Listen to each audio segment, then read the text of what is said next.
तो नमस्कार साथियों, स्वागत करता हूँ आप सभी का एक बार फिर से नए वीडियो में। साथियों, भारत अंतरिक्ष के क्षेत्र में लगातार नए रिकॉर्ड्स बना रहा है। जो भारत की स्पेस की क्षमता है, अंतरिक्ष में लॉन्च करने की या फिर अंतरिक्ष में कार्य करने की क्षमता है, वो लगातार और बढ़ रही है। साथियों, भारत में अंतरिक्ष के क्षेत्र में कार्य करने के लिए भारत ने एक संगठन बनाया है, यानी कि जिसे इसरो कहते हैं, इंडियन स्पेस रिसर्च ऑर्गेनाइजेशन। साथियों, अंतरिक्ष के जो कार्यक्रम होते हैं भारत का, चाहे सैटेलाइट लॉन्च करना हो या फिर कोई मिशन लॉन्च करना हो, उसके लिए इसरो को चुना जाता है या इसरो इस प्रकार का काम करता है। साथियों, इसरो की ताकत का अंदाज़ा आप इस बात से लगा सकते हैं कि इसरो दुनिया के कई छोटे-बड़े देशों के छोटे-बड़े सैटेलाइट को लॉन्च कर चुका है। यानी कि इसरो एक तरह से कमर्शियल के तौर पर भी इस्तेमाल करता है और उसके लिए चार्ज करता है, या फिर यूँ कहें कि अन्य देश जो सैटेलाइट लॉन्च करने में सक्षम नहीं है, उनके पास सुविधा नहीं है, नहीं कर पाते हैं, वो भारत के इसरो के द्वारा लॉन्च करवाते हैं। तो इस प्रकार से कमर्शियल के लिए भी सुविधा उपलब्ध करवाता है। अभी तक साथियों, इसरो छोटे-छोटे देश, जो देश सक्षम नहीं हैं, उनके सैटेलाइट को लॉन्च करने का कार्य किया है और हल्के सैटेलाइट हों, चाहे भारी सैटेलाइट हों, हर एक प्रकार का सैटेलाइट जो है इसरो के द्वारा लॉन्च किया गया है। साथियों, अब खबरें इम्पोर्टेंट ये हो जाती हैं, आप इस बात से अनुमान लगा सकते हैं कि इसरो की ताकत किस प्रकार से बढ़ रही है कि अमेरिका जैसे जो विकसित देश हैं, जो अंतरिक्ष क्षेत्र में ऑलरेडी बहुत आगे निकल चुके हैं, उनके सैटेलाइट लॉन्च करने का ज़िम्मा है वो इसरो के द्वारा लिया गया है। यानी कि साथियों, अमेरिका की एक प्राइवेट कंपनी है जो ब्लूबर्ड ब्लॉक नाम का एक उपग्रह लॉन्च कर रही है, जो इसरो के सैटेलाइट के द्वारा लॉन्च किया जाएगा। ये अपने आप में इम्पोर्टेंट हो जाता है और पूरी दुनिया में कहीं न कहीं इसरो की जो ताकत है, उसको एक दिखाता है। साथियों, आज हम इस वीडियो में बात करेंगे कि ये जो सैटेलाइट है किस प्रकार से काम करेगा, क्या भारत को इससे फ़ायदा होगा और किस प्रकार से इसे हम जो पब्लिक है या फिर लोग हैं जो इसका इस्तेमाल कर पाएँगे। साथ ही आप खबरों में देख सकते हैं भारत की इस उपलब्धि के लिए, चूँकि ये अभी 24 तारीख को लॉन्च किया जाएगा, 24 दिसंबर को लॉन्च किया जाएगा। इसके लिए तमाम प्रकार की हेडलाइन्स बन रही हैं, कई प्रकार के आर्टिकल्स प्रकाशित हो रहे हैं। आप इनके बारे में देख सकते हैं।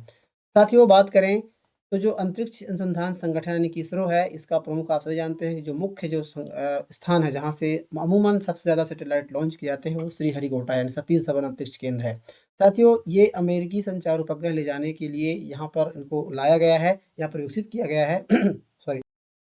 और जो क्योंकि क्या होता है साथियों, कोई भी वाहन या फिर कोई भी सामान ले जाने के लिए किसी एक व्हीकल की आवश्यकता होती है। तो ठीक इसी प्रकार से जो उपग्रह होते हैं, उपग्रह को ले जाने के लिए, अंतरिक्ष में स्थापित करने के लिए व्हीकल का इस्तेमाल किया जाता है। तो जो व्हीकल होगा, जो वाहन होगा, वो भारत का होगा, जो सैटेलाइट है वो अमेरिका का है। साथियों, इस मिशन के लिए LVM-3 M6 नाम का जो व्हीकल है भारत का, जो प्रक्षेपण वाहन है, इसका इस्तेमाल किया जा रहा है। और इसका इस्तेमाल साथियों कई बार किया जा चुका है। भारत बात करें तो इसके लिए चंद्रयान-2, चंद्रयान-3 और वन वे प्रक्षेपण के लिए इसका इस्तेमाल कर चुका है। साथियों, इसमें 3 प्रकार के इंजन लगे होते हैं, आपको बता दें, जिसमें आप देख सकते हैं 3 स्टेज में होता है, 2 ठोस स्ट्रैप ऑन बूस्टर होते हैं। इसमें क्या है कि 2 प्रकार के जो बूस्टर लगे होते हैं, आप इमेज से देख सकते हैं। ये क्या करते हैं कि थ्रस्ट उत्पन्न करते हैं और ठोस जो ईंधन है इसका इस्तेमाल करते हैं। इसके बाद जैसे आप देखे होगा कि जब प्रक्षेपित किया जाता है तो काफ़ी सारा धुआँ निकलता है, तो थ्रस्ट उत्पन्न होता है, जिससे जो प्रक्षेपण यान है वो आगे बढ़ता है। उसके बाद साथियों, उसको मेंटेन बनाए रखने के लिए लिक्विड का इस्तेमाल करते हैं, जो फ्यूल होता है उसका इस्तेमाल किया जाता है और भी इसमें इंजन लगे होते हैं। इसके अलावा क्रायोजेनिक जो होता है, जो सबसे ऊपर लगा होता है, इसको मेंटेन करता है और उसको प्रक्षेपित करता है, जो निर्धारित कक्षा है वहाँ तक पहुँचाने का कार्य करता है। तो इस प्रकार से 3 स्टेजों में इसको पूरा किया जाता है। तो साथियों, जो इस्तेमाल किया जा रहा है उस व्हीकल का नाम है LVM-3, जिसे LVM-3 M6 भी कहते हैं। साथियों, इसके इस्तेमाल जैसे मैंने बताया कई बार भारत इसका कर चुका है। अब साथियों, जो सैटेलाइट लॉन्च किया जा रहा है, उस सैटेलाइट के बारे में बात करें तो उसका नाम है ब्लू ब्रिड ब्लॉक 2। ये उपग्रह है, जो सैटेलाइट है ये लॉन्च किया जाएगा और यह अगली पीढ़ी का संचार उपग्रह माना जा रहा है। यानी कि ये कम्युनिकेशन सैटेलाइट है, जिसे अमेरिकी कंपनी AST स्पेस मोबाइल ने विकसित किया है। साथियों, यह उपग्रह सीधे मोबाइल डिवाइस को, यानी कि जो स्मार्टफ़ोन होता है, उसको स्पेस बेस्ड ब्रॉडबैंड से जोड़ेगा। यानी कि अभी तक क्या होता आया है कि अभी जब आप नेटवर्क का इस्तेमाल करते हैं, मोबाइल जो स्मार्टफ़ोन का इस्तेमाल करते हैं, तो अमूमन क्या होता है कि आपके जो मोबाइल, आपके एरिया जो नेटवर्क होता है, जो टावर लगे होते हैं, वहाँ से कनेक्ट होता है। उसके बाद जो टावर जो होते हैं वो सैटेलाइट से कनेक्ट होते हैं। लेकिन जिस प्रकार के जो अभी सैटेलाइट जो लॉन्च किया जा रहा है, इससे सीधे आपके मोबाइल उपग्रह से कनेक्ट हो जाएँगे। यानी कि आप इंटरनेट, कॉल, मैसेज और डेटा सुविधाएँ सीधे अंतरिक्ष से मोबाइल फ़ोन पर उपलब्ध कराई जाएगी, बिना किसी अतिरिक्त ग्राउंड इंफ्रास्ट्रक्चर के। मतलब नेटवर्क जो टावर लगे होते हैं नेटवर्क के लिए, उनकी आवश्यकता नहीं होगी। तो इस प्रकार के लॉन्च किए जा रहे हैं, ये सैटेलाइट है। आपको बात करें कि इसका जो वज़न है, जैसा कि मैंने आपको बताया कि भारत कई हल्के, छोटे सभी प्रकार के सैटेलाइट लॉन्च कर चुका है और इसका जो वज़न है इस सैटेलाइट का वो 6100 किलोग्राम यानी कि 6100 किलोग्राम है, 6.1 टन के लगभग है। साथियों ये सबसे ज़्यादा अब तक भारत के द्वारा जो एलवीएम M3 जो सैटेलाइट प्रक्षेपण यान है, उसके द्वारा लॉन्च किया जाना मतलब सबसे अब तक का भारी वाणिज्यिक पेलोड है। कमर्शियल क्योंकि दूसरे का पेलोड है, तो इसलिए वाणिज्यिक तौर पर इसका इस्तेमाल किया जा रहा है, तो ये सबसे भारी है अब तक का। इससे पहले जो उपग्रह लॉन्च किया गया था एलवीएम M3 के द्वारा, इसमें संचार उपग्रह 3 था, जिसका वज़न 4400 किलोग्राम था। जो कार्टोसैट 3 लॉन्च किया गया था, उपग्रह सैटेलाइट 3 लॉन्च किया गया था, जिसको इसरो ने 2 नवंबर 2025 को सफलतापूर्वक प्रक्षेपण किया था। तो इसका ये रहा यानी कि अभी सबसे भारी जो सैटेलाइट है उसको लॉन्च करने की तैयारी कर रहा है। यानी कि ब्लू बिर्ड ब्लॉक जो 2 उपग्रह है, ये सबसे भारी उपग्रह है अब तक का। तो साथियों ये है लॉन्च करने के लिए उपग्रह। अब आपको बात करें कि जो एएसटी है यानी कि जिस कंपनी ने फिर यूँ कहें कि जिस प्राइवेट कंपनी ने इसको बनाया उसके बारे में बात करें तो एएसटी स्पेस मोबाइल कंपनी है, जो अमेरिकी बेस्ड है यानी कि अमेरिका की टेलीकॉम कंपनी है और इसके बारे में बात करें तो उसका पूरा नाम AST space mobile INC dot है और इसकी स्थापना हुई साथियों 2017 में हुई थी। इसके जो संस्थापक हैं अबेल अवेलान हैं, इस प्रकार से आप देख सकते हैं, जिस प्रकार से आपने सभी लोगों ने स्टारलिंक का नाम सुना होगा जो स्पेसएक्स की है, ठीक उसी प्रकार से ये भी कंपनी है, टेलीकॉम के सेक्टर में सर्विस प्रोवाइड करती है। इसका जो मुख्यालय है वो टेक्सास यूएसए में है और स्टॉक मार्केट जो अमेरिका का है नैस्डैक वहाँ पर भी रजिस्टर्ड है। यानी कि इसका जो कार्य है साथियों वो स्पेस के क्षेत्र में और टेलीकॉम के क्षेत्र में काम करती है। आप इनका नाम देख सकते हैं, जो इमेज है ये इनके संस्थापक अबेल अवेलान का है।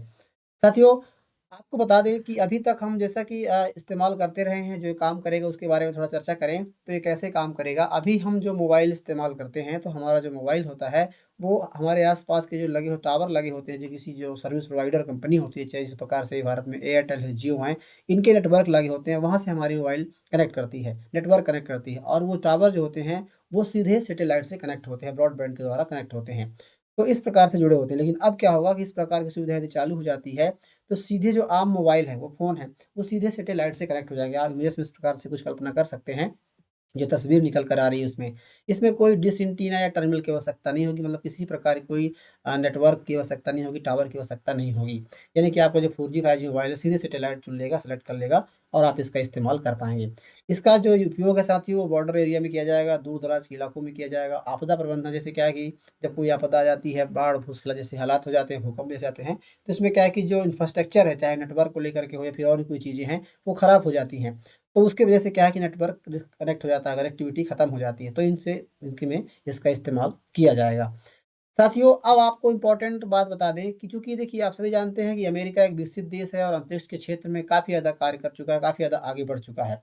तो क्या वहाँ की जो सबसे बड़ी स्पेस एजेंसी जिस प्रकार से भारत का इसरो है, उसी प्रकार से अमेरिका का एक नासा है।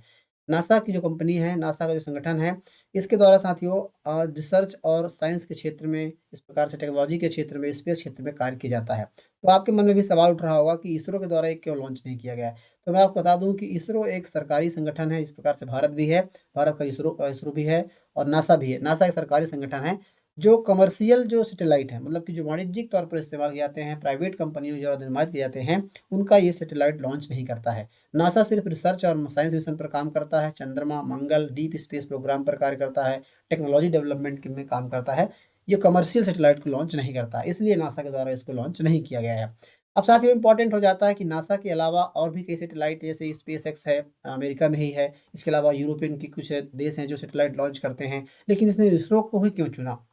तो इसके पीछे अनुमान लगाया जा रहा है कि इसरो का एक बढ़ती हुई ताकत पूरी दुनिया में इसका आप देख सकते हैं, क्योंकि भारत कई क्षेत्रों में सफलता प्राप्त कर चुका है। जैसे मैंने बताया आपको कि चंद्रयान 3 हो, वनवेव हो और भी कई क्षेत्रों को भारत लॉन्च कर चुका है। इसके अलावा साथियों जो हैवी सैटेलाइट है, सबसे इम्पोर्टेंट वजह ये मानी जा रही है कि हैवी सैटेलाइट जो सबसे ज़्यादा वज़नी सैटेलाइट लॉन्च करने का भारत के पास रिकॉर्ड है, एक 4400 का, जैसे कि मैंने बताया आपको। तो अभी इसलिए भी अनुमान लगाया जा रहा है कि हैवी सैटेलाइट लॉन्च करने की क्षमता है वो भारत के पास है। तो ब्लू बिर्ड ब्लॉक जो है, जो 6.1 यानी 6100 किलो का है, तो ये कम से कम इसके लिए परफेक्ट है और LMV3 जो सैटेलाइट है, मतलब प्रक्षेपण यान है, व्हीकल है, इसके द्वारा इसको लॉन्च किया जाएगा। इसके अलावा काफ़ी किफ़ायती, आप सभी जानते हैं कि इसरो वाणिज्यिक तौर पर इस्तेमाल करता है, यानी कमर्शियल के पर्पज़ से इसको इस्तेमाल कर रहा है, तो स्वाभाविक सी बात है, जो एएसटी स्पेस मोबाइल कंपनी है, इसने इसरो को काफ़ी ज़्यादा पैसा दिया होगा, काफ़ी ज़्यादा इसके चार्ज दिए होंगे। तो जो अमेरिका की कंपनियाँ हैं जैसे स्पेस एक्स है, माफ़ कीजिए, हाँ, स्पेस एक्स है, इसके अलावा और भी जो कंपनियाँ हैं वो काफ़ी महँगी होंगी। इसलिए इसरो की जो लॉन्चिंग व्यवस्था है, इसरो की जो लॉन्चिंग सर्विस है, वो अन्य क्षेत्र अमेरिका की जो कंपनी है उनके मुकाबले सस्ती होगी, इसलिए भी इसको चुना गया है। इसके अलावा साथियों, जैसे मैंने बताया कि भारत कई क्षेत्रों में उपलब्धि हासिल कर चुका है लॉन्च करने के मामले में, चंद्रयान 2 हो, चंद्रयान 3 हो, और इसके अलावा और भी हैवी जो सैटेलाइट है उनको लॉन्च कर चुका है। उसके लिए भी प्रोबेबिलिटी ज़्यादा है, यानी कि भारत की क्षमता जो है उसको देखते हुए चुना गया है। इसके अलावा साथियों, जो लॉन्च करने का समय है वो भी अनुमान लगाया जा रहा है कि जो लॉन्चिंग जो स्लॉट होती है, क्योंकि जो स्पेस एक्स कंपनी है, जो प्राइवेट कंपनी है, जो जैसा आप जानते हैं कि जो एलन मस्क की कंपनी है, वो स्टारलिंक जैसी सुविधा जो उपलब्ध करवाती है या फिर और भी ब्रॉडबैंड के क्षेत्र में कार्य करती है, तो वो उसके द्वारा भी लॉन्च किया जा सकता था। लेकिन क्या है कि स्लॉट ना होने की वजह से भी या फिर समय ना मिलने की वजह से भी लॉन्च नहीं करवाया गया होगा। तो ये प्रमुख कारण बताए जा रहे हैं। साथियों, अभी तक जो बात करें कि एटीएस स्पेस मोबाइल जो है इस्तेमाल कहाँ-कहाँ हो, क्योंकि ये जो अभी हमने खबरों में देखा था किस प्रकार से जो एलन मस्क की स्टारलिंक कंपनी है, स्पेसएक्स की स्टारलिंक है, ये ठीक इसी प्रकार से काम करवाती है। लेकिन उसके लिए क्या होता है कि जो स्टारलिंक है उसके लिए एक अलग से आपको डिश एंटीना लगवाना होगा, राउटर लगवाना होगा, और उसका जो डिश एंटीना राउटर है वो सैटेलाइट से कनेक्ट होगा। मतलब एक तरह से नेटवर्क के तौर पर ही काम करेगा। यदि आपके यहाँ राउटर नहीं है, नहीं लगवाते हैं या नहीं किसी कारण से, तो उसका इस्तेमाल आप नहीं कर पाएँगे। लेकिन जो एएसटी स्पेस मोबाइल है ये सीधे कनेक्ट होगी, आपको किसी प्रकार कोई राउटर या फिर किसी प्रकार की डिश एंटीना की आवश्यकता नहीं होगी। तो इसका इस्तेमाल कहाँ-कहाँ किया जाएगा? साथियों, अभी शुरुआती दौर है, अभी सैटेलाइट लॉन्च किया जा रहा है, आने वाले समय में इसका इस्तेमाल किया जाएगा। ऐसे में खबरें आ रही हैं कि अभी ये सबसे पहले अमेरिका में इस्तेमाल किया जाएगा, क्योंकि अमेरिका की कंपनी है और अमेरिका किससे टाई अप है, पार्टनर कंपनी है, टेलीकॉम के सेक्टर में पार्टनर कंपनी है। तो वहाँ पर इस्तेमाल होंगे, जैसे अमेरिका के जो रिमोट एरियाज़ हैं, जहाँ पर डेज़र्ट हैं या फिर माउंटेन्स हैं, नॉन नेटवर्क ज़ोन है, जहाँ पर नेटवर्क नहीं आता है, कनेक्ट नहीं मिलती है, वहाँ पर इसका इस्तेमाल किया जाएगा। इसके अलावा साथियों, लैटिन अमेरिका में जहाँ पहाड़, जंगल, संवेदन के क्षेत्र हैं या फिर रूरल एरिया जहाँ पर डेवलपमेंट नहीं हो पाया है, पॉपुलेशन ज़्यादा है, इसका इस्तेमाल कर सकते हैं। तो किया जाएगा।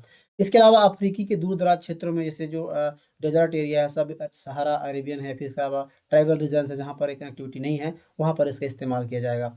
साथियों, यूरोप के कुछ चुनिंदा इलाकों में जैसे जो आइस एरिया है, जहाँ पर काफ़ी ज़्यादा बर्फीले एरिया हैं, वहाँ पर इसका इस्तेमाल किया जाएगा, बॉर्डर रीजन में किया जाएगा, तो इस प्रकार से इनका भी इस्तेमाल किया जाएगा। अब अनुमान साथियों, अब क्या है कि दिमाग में सवाल ये भी उठता है, क्या भारत में भी इसका इस्तेमाल हो सकता है? साथियों, बिल्कुल हो सकता है, लेकिन भारत के बारे में बात करें, तो भारत अभी एक तरह से इस प्रकार की सुविधाओं के लिए लाभ लेने के लिए विचार कर रहा है। अभी हाल ही में स्टारलिंक को लेकर के भारत में खबरें आई थी कि भारत ने इसकी अनुमति दे दी है, लेकिन अभी फिर भी अभी बात चल रही है। तो ऐसी सुविधाओं का भारत में वर्तमान में संभावना बहुत कम है, क्योंकि भारत में सैटेलाइट से मोबाइल सेवा शुरू करने के लिए सरकार मंजूरी जारी करती है। क्योंकि सरकार से मंजूरी लेनी होगी, भारत के रूल एंड रेगुलेशन होते हैं, चाहे वो डिपार्टमेंट ऑफ टेलीकॉम मिनिस्ट्री हो, उसके द्वारा मतलब कि जब अनुमति दी जाएगी उसके बाद ही आप इस्तेमाल कर सकते हैं। स्पेस की जो इसरो कंपनी, उसका क्लीयरेंस मिलेगा। स्पेक्ट्रम एलोकेशन, जो स्पेक्ट्रम की नीलामी होती है, सबसे बड़ा मुद्दा होता है इसमें। एयरटेल, जियो की सारी कंपनियाँ जो स्पेक्ट्रम खरीदती हैं सरकार से, जो सैटेलाइट से राइट्स लेती हैं, तो उनको मना पाना या फिर इस प्रकार के समझौते हो पाना काफ़ी मुश्किल है।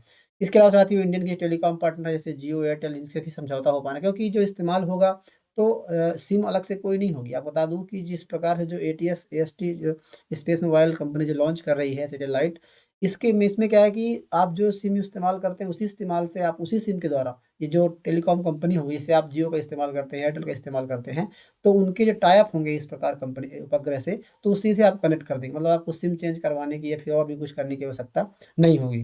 तो अभी ये अनुमान लगाया जा रहा है कि भारत में इस प्रकार की सुविधाएँ नहीं हो पाएँगी।